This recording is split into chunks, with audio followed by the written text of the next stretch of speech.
সকলকে করণীয় এবং বর্জনীয় বিষয়গুলো অবগত করেছি।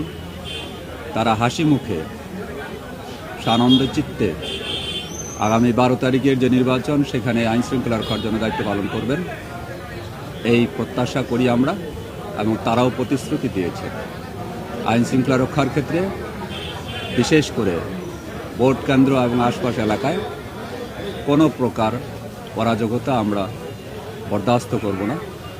এটাই আমাদের প্রতিজ্ঞা এবং সকল সদস্যের পক্ষ থেকে প্রতিশ্রুতি।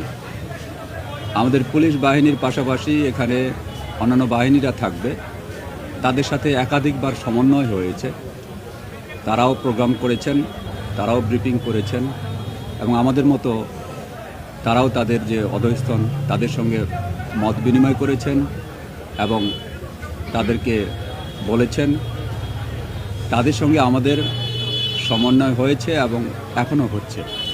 আশা করি 12 তারিখে যে জাতীয় সংসদ নির্বাচন এবং গণভোট অনুষ্ঠিত হবে সেখানে আমরা শান্তিপূর্ণভাবে সকলের সহযোগিতায় ভোট কেন্দ্র এবং আশপাশ এলাকার পরিবেশ সুন্দর রাখতে সক্ষম হব। আমরা মিডিয়া কর্মীদের কাছে প্রত্যাশা করব এবং তাদেরকে অনুরোধ জানাবো, তাদের যেগুলি বিষয় আছে কেন্দ্রের বিষয়গুলো, সেই বিষয়গুলো তারা প্রতিপালন করবেন।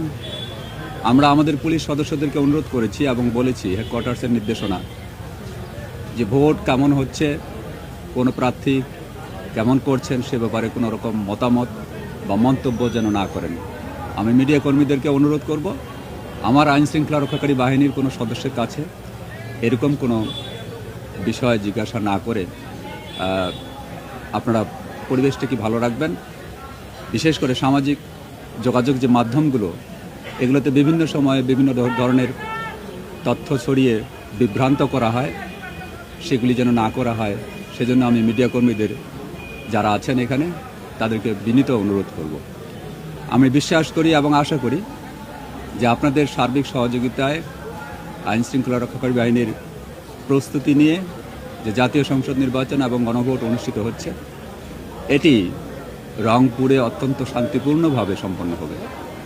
আমরা আপনাদের সহযোগিতা প্রত্যাশা করি।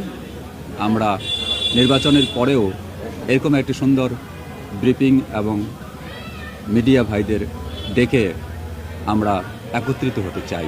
মেট্রোপলিটন এলাকায় আমাদের যে জনবল এবং আমরা যে পরিকল্পনা করেছি এটি